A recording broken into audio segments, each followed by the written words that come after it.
hang on.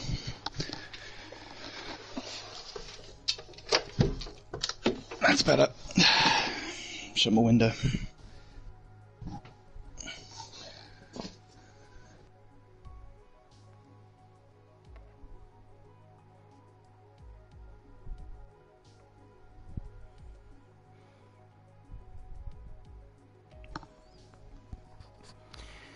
So, good evening, dear worldwide mainstream racing series fans. This is me again, I'm Sir Bauer, and we are here for part number 8 of our drivers' interviews for Season 2.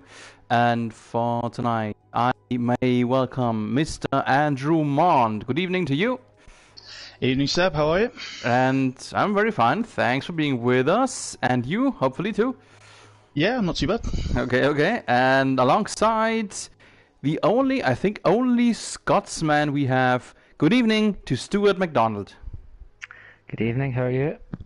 Hello. Yeah, well, I'm fine, and I hope you are too. And yeah, very cool to have you guys here along. Yeah, Season 2 interview. And I think we jump right into with the first question, going out simultaneously. Let's start with our monster. Who is Andrew Maund? A massive 31-year-old nerd from Birmingham, in a nutshell. Okay, I was a bit short. So no, don't worry. a bit of more details about you, 31-year-old nerd.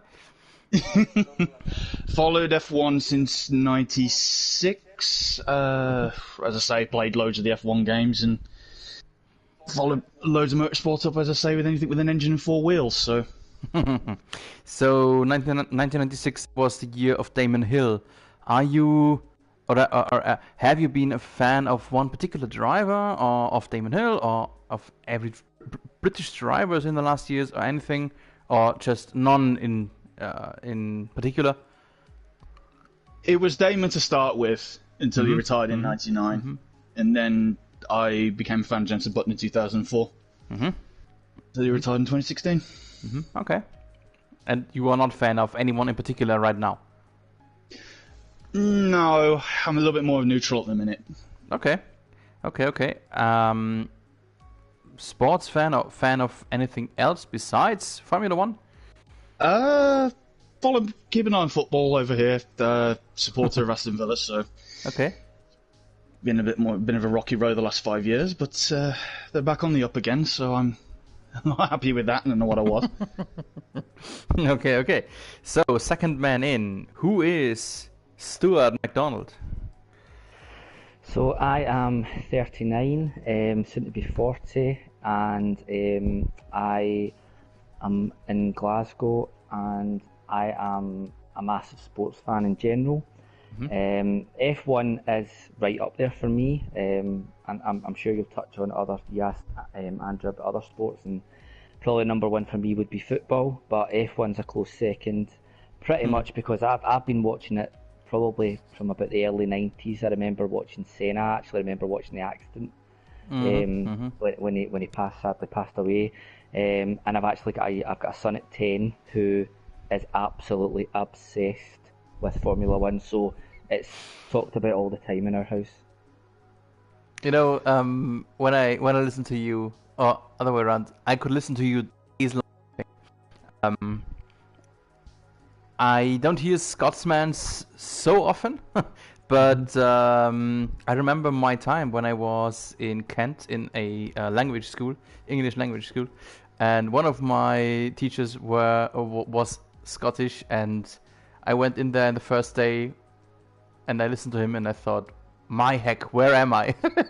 I didn't understand a word anymore. So every time I listen to a Scotsman, it reminds me of the Kent School of English. Yeah, I'm trying to slow down because most people say that Glaswegians talk too fast. Yeah, fast is one thing, and the pronunciation the other. But okay, yeah. I will just go on with it. Yeah, let's stay with you, Stuart. For the moment, or up to now, what would you say is your biggest racing success? So I'm quite in the leagues that I've raced in. Since I only really started joining leagues, maybe I don't know, it must have been about June, July time, when the latest F1 game came out. So I don't think, off the top of my head, I don't think there's been a win that I've had in the two leagues that I'm in at the moment. But I've had a few close calls, seconds and thirds and things like that. So I think I'm not going to pick out a specific race. I would say that it's more about the improvement on the races and what I've done over the last 6 to 9 months in terms of speeds, getting the times of the laps down, etc., and understanding where I need to improve, and then making those improvements to get better on the track. Yeah, well, I've seen you in 2 leagues right now, or thus far, and you haven't been too bad. So I expected a bit more, I admit, from this question, but okay, I will take it. Same question to you, Andrew Maund. What's your biggest race success thus far? I'd say probably the race in France last year when the rain was absolutely horrible, and I managed to pull through the P3 during that race because I was on tenterhooks pretty much the whole race. As soon as the rain got worse towards the last stint, and fighting with Yana, it was a decent fight all the way through to the end, but we just couldn't stop Simo. Oh yeah, Simo, you mentioned it. I talked to Peter Simpson just last week, I think, about this race. That was really monstrous. Sorry for the pun. No worries. It was really a massive race with the rain coming in, with all these many accidents, even though the walls are so far away in France. And Simo recovering from, I don't know, multiple penalties and drive-through penalties or whatever, and then even winning the race. Thanks for remembering me about this race. I got to rewatch it, I think, as we have talked about it so often lately. It was a good one. Yeah, definitely. Like so many others in the last season, if I may say so. Andrew Maund, speaking about the last season, I have already depicted your last car, the Red Bull. How would you describe your last season? We already had the best moment, but what was the big moments, in plural, and maybe the worst moments? How do you think back to your last season? Started very well. It was very consistent when I first joined because I was consistently getting points. I think I had one slip in the race in Mexico when I lost it through Sector 2, the fast sweeping section. And unfortunately, Yana was involved in that accident. But I swapped a wheel about just after the Bahrain race. So I've just been working pretty much just to get my pace back up on that now. So I feel I'm going in the right direction for it, and hopefully continue the momentum I had a little bit from last season into this one now. But you're sticking to the wheel? Yeah. Not like David Lawson? No, I'm not going back. Okay. Same question to you, Stuart. How do you think back of the last season? What was your best and worst moments? So it's probably a bit similar to the last answer that I gave. For me, the best moments have been the improvements. I can't recall a specific race that I would say was fantastic. On a personal level, some of the drivers will already know this, that I had to have surgery on my back just before Christmas time. So I missed probably about 7 or 8 weeks of the league season as a result of that. So probably the disappointment for me was not being able to continue the start that I'd had, getting a number of points and being able to maybe, I'm not saying I would have won the championship, but maybe finishing a bit higher up the driver's standings on that element to it.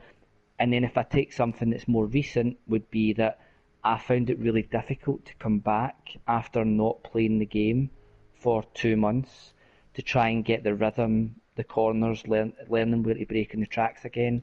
And it's taken probably until about the last 2 to 3 weeks to actually say, I think I'm there, I think I can challenge on some tracks now that I can be up in the top 5, maybe top 6 of the drivers. So I know that's a bit of a personal answer, but that's probably where it's been since I joined the mainstream racing field.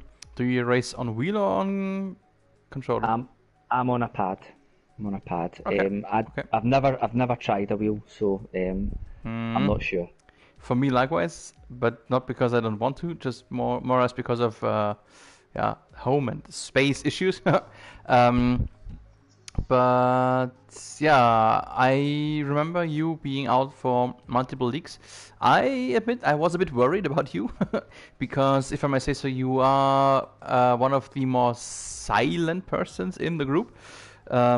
So I was just hoping that everything is fine with you and that you will return to us. But luckily, thankfully, you did. Next question. Let's stay with you, Stuart, because it fits right now. The transition from last year to this year. You were in the McLaren last year. You are part of the McLaren team this year again. You are one of only 2 drivers who has stayed inside their team. First, how do you like to be a McLaren driver? I love driving the McLaren. Okay. It's probably I know that for the game that it's equal performance in the cars. However, I like driving a kind of bright car. So a bright orange car suits me down to the ground, and I don't, and that's nothing against any other cars, but I've been in the Williams and other leagues, and it's just a bit bland. It's a bit bland, a bit just plain white, you know. So yeah, I love being part of the McLaren. It's one of the teams that I've always kind of followed through F1. And I heard Andrew talking about what got him in, about Damon Hill, etc. So I mean, McLaren is one of the teams that and when I started watching, they've always been up the top challenging. Probably before the kind of Red Bull era came in. So I've always had a bit of an affinity to McLaren, although I wouldn't, and it's a team that I always watch out for and hope do well when I'm watching the races over the seasons. So you like the color orange in general? Love it. Okay. Yeah, I wanted to ask you if you see yourself as the number 1 or number 2 McLaren driver, but you are more or less without a real teammate right now. If you had a wish, who would be your preferred teammate for the rest of the season in the McLaren? Do you mean of a driver that's in the league at the moment? Yeah. Well, as I said before, I'm not going to win the Drivers' Championship. I'd like to get as high as I can. So ideally, it would be one of the drivers that challenges pretty consistently. I'm not going to pick one, but probably name check a few in terms of maybe Simo or Thomas Walsh, Dominic Walsh, even the new driver, Cantan. One of them, they seem to be, even Yarna and Jack as well, have all been improvements. So one of them would be ideal, because I think I could supplement the performance that I've got to add in vital points towards the Constructors' Championship. And it's probably the one thing that's kind of disappointed me, such that I've not really had a teammate I've not got a teammate at the moment, and the teammate I had before just was off the pace that he couldn't really contribute to the points total. And we're so far down that after a number of races this season that it's pretty, I don't think we're going to get very far in that championship. Okay, I see what you mean.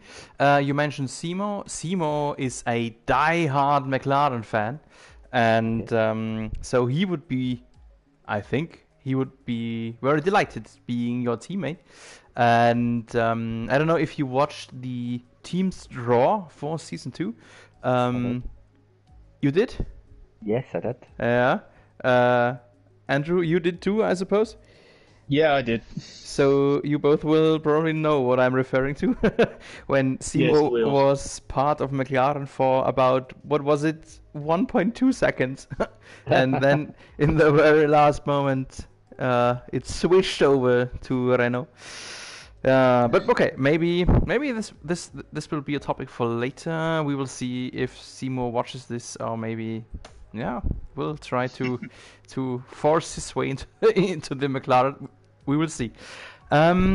Same question to you, Andrew. Maund, your thoughts about your new team? It's a bit of a delightful irony, isn't it, that I've gone from Red Bull to AlphaTauri? Yes, I would like to say Mr. Pierre Gasly, Mr. Daniel Kvyat. Yeah. So, do you feel demoted from Dr. Marco? Not really, because as Stuart said, the car performance is all equal anyway. I played into the joke as soon as I saw the team draw. Okay. It was AlphaTauri. I was in the chat at least for a day just going, I've been gaslied. And ironically, I got his car as well. Being gaslit, yeah, exactly. Being gaslit, being kviated. I don't know if there is a third one who was demoted once. I don't think so right now. But okay. No, I think they're the only two. If you had the chance, or if you could pick one, would you go for AlphaTauri, or would you like to be in the Red Bull again? I would prefer the Red Bull, being honest. Why is that so? I just feel a bit more comfortable in that car, I feel, and I know, as I said, the performances are the same, but you feel a bit more psychological. The fact is that it feels a bit better to turn in, I thought, than the AlphaTauri, but I'm getting used to the AlphaTauri now. That's a very interesting question, or interesting topic, because last week, I think it was last week, we had some discussion with Tom Walsh, who said that even though the car performances are equal, he thinks, if it was him, if I don't mix it up, he thinks that his racing point is a lot smoother than other cars. What do you boys think about that? Are the cars really equal, or is there a definite difference beside the engine voice, of course?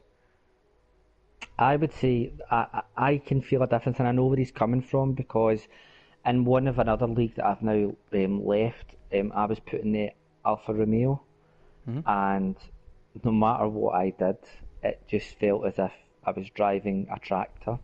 At times that I couldn't turn the corners the way that I would want to turn the corners, and etc. So, yeah, I can see where he's coming from. Whether that's just something that's mental inside of our heads, or it's actually something that is affected in the game, I'm not sure. But yeah, I can appreciate where he's coming from. And your opinion, Andrew? I can see what Stuart's saying, and it's quite ironic. The fact is, I was in an Alpha in another league myself, and I don't know whether it's psychological or anything, but I was able to get some good, consistent points out of the thing. To be honest, but yeah, okay, go on. But I feel, as he says, it's psychological. If you're in a car you prefer, I think you can extract a little bit more out of it. I see what you mean. Like. Funny side stuff, by the way, because Alfa Romeo started their history with building tractors, how's it called? Tractor and construction plants. Okay, so a little bit of side stuff. You said you would prefer the Red Bull, but you are okay in AlphaTauri, or would you wish to go entirely somewhat different? As I say, I don't mind the AlphaTauri, but if I was to pick my own car, ironically, it would have been the McLaren myself. Okay. So you British boys are a lot of McLaren fans, as I see. You do have a teammate, Mark Goodman. I do, yes. How do you feel the connection between the two of you, or isn't there any, or how well do you go along? Or we've been getting along quite well, actually, because we are from the same part of England anyway. So is there more than one part in England? Yeah, we're both in the West Midlands, but we've been as I say, we've been in parties during the races. We've been practicing together and everything like that. So it's been a good laugh with him. I mean, he's a very consistent driver, very solid. So it's a good team, and I'm happy with it. So I'll push forward now. Another question I cannot ask Stuart, so you are the only one who has to answer this now. Who is the Alpha Tauri number 1 driver? We're both equal, really. Ah, really? Yeah. I don't like these diplomatic answers, but okay. I won't push it any further. No worries. Back to you, Stuart. How would you say the season's going thus far? It's been a steady improvement. Back to what I said earlier about missing so many weeks and coming back into the championship. There's been a steady improvement, and I think Italy, I finished 4th in Italy, and wasn't as good last week. But Canada's not a track that is one of my favourites. So yeah, I think there's been a steady improvement. I feel as if I'm getting to the point of I'm happy with my performance in the car, etc. like that. So yeah, I'm hoping that this is the start of how it's going to be for the rest of the season in terms of getting some points regularly for the team. Well, right now, Thomas Walsh just posted into the chat box that the Alfa Romeo is cursed. So luckily there is no Alfa Romeo driver with me here tonight. But this is a little bit of a slap maybe towards his brother Dominic Walsh, who's sitting in the Alfa Romeo. Yeah, same question to you, Andrew Maund. How is your season going thus far? To sum it up, it could have been better, if I'm honest. Because I know I had the strong start P6 in Hungary, but I've had a few races where I've just been unlucky. I've been getting caught up with other people's accidents, because I had it in Canada, because I don't know how I pulled that lap out and got P3, but there was an accident just going into the final chicane. I think it was with Stefan and Mirka, and I was trying just to avoid the accident, but it was either some debris or I clipped one of the cars and I got front wing damage, so it just spiraled my race out of control a little bit. But there's more I've got more pace to give, I think, so I'm just going to hopefully keep my nose clean and just hopefully start getting some more points consistently again. Yeah, just what I wanted to ask you, where did that quali lap in Montreal come from? I still don't know myself. Okay. Was there anything you did different? Was there anything you wanted to give a try and then it was a wow effect or anything? Or was it just luck? Or?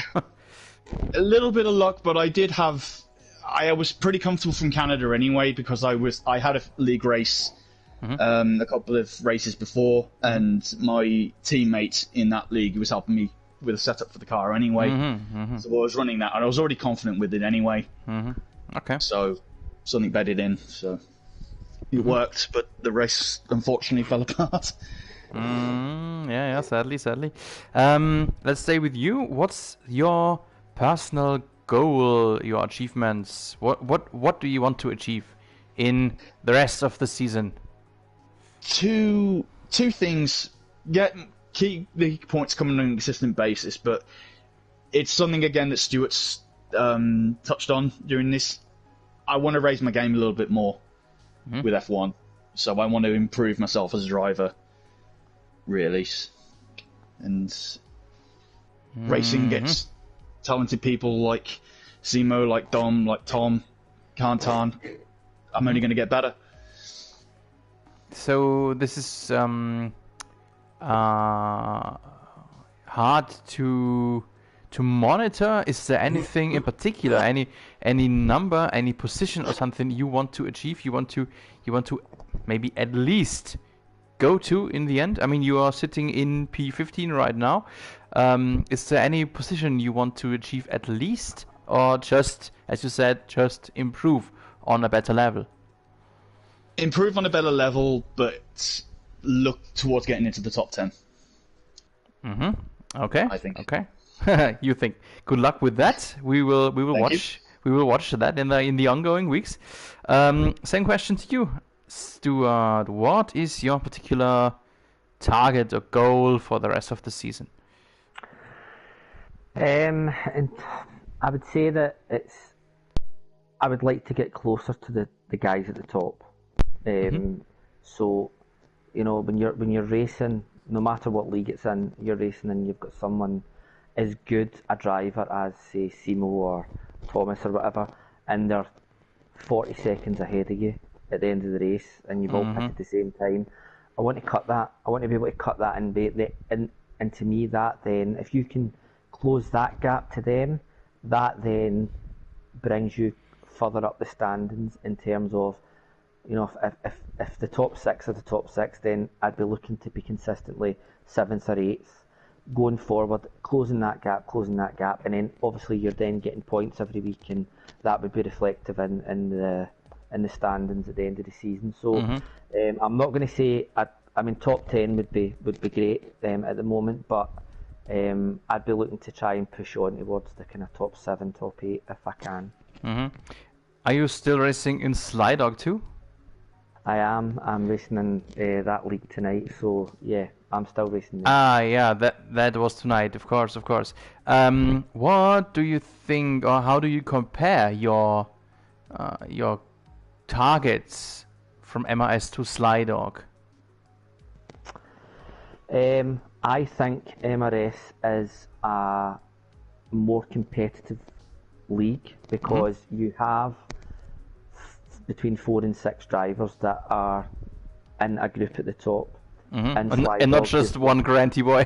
Yeah, and in Slydog you've got one outstanding driver, and the rest behind are all good drivers, but on if you have a good day, I could finish 2nd, but if I have a bad day I could finish 10th. We're all kind of about a similar level, so I prefer MRS because there's a better standard there, and although it probably penalises me in terms of I'm not going to finish maybe in the podium very often, it makes me want to try harder and be a better driver so that I can close the gap on them. I see what you mean. Okay, thank you very much, and already by now, good luck for your double race event later tonight. One last question for both of you. I know you Brits love to bet, isn't it?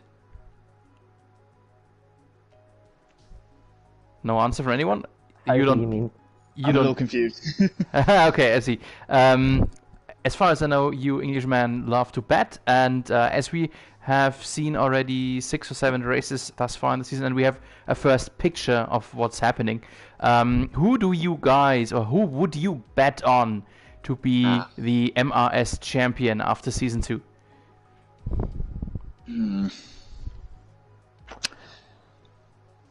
It's got to be one or two for me.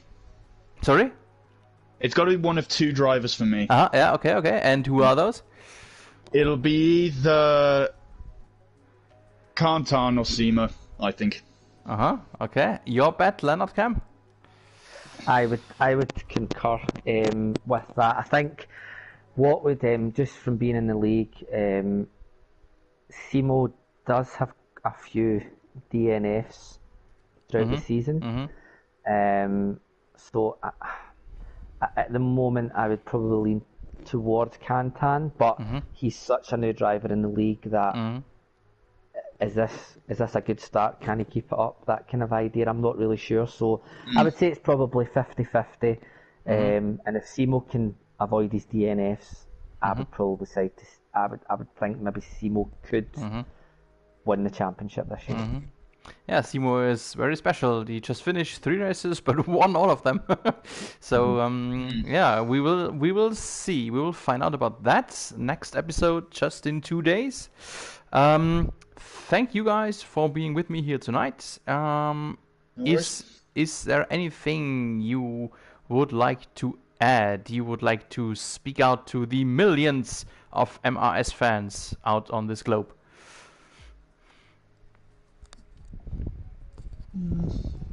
Not okay. That's okay too. No, I was going to say just a thank you to all the drivers for the community we've got. It's been fantastic, and everyone's helping each other. So I'm very appreciative of everyone who's offered support to myself and all the help I've been getting. Yeah. Okay, well then, thank you boys for being with me here tonight, and good luck on Wednesday when we head to Japan, to Suzuka. And for you, Stuart, for you, Stuart, already good luck for tonight in your double feature race. And then, yeah, have a good evening and see you in 2 days in Suzuka. Look forward to it. Thank you. Okay, cheers. Thank you. Bye bye. Ciao. Bye. Bye.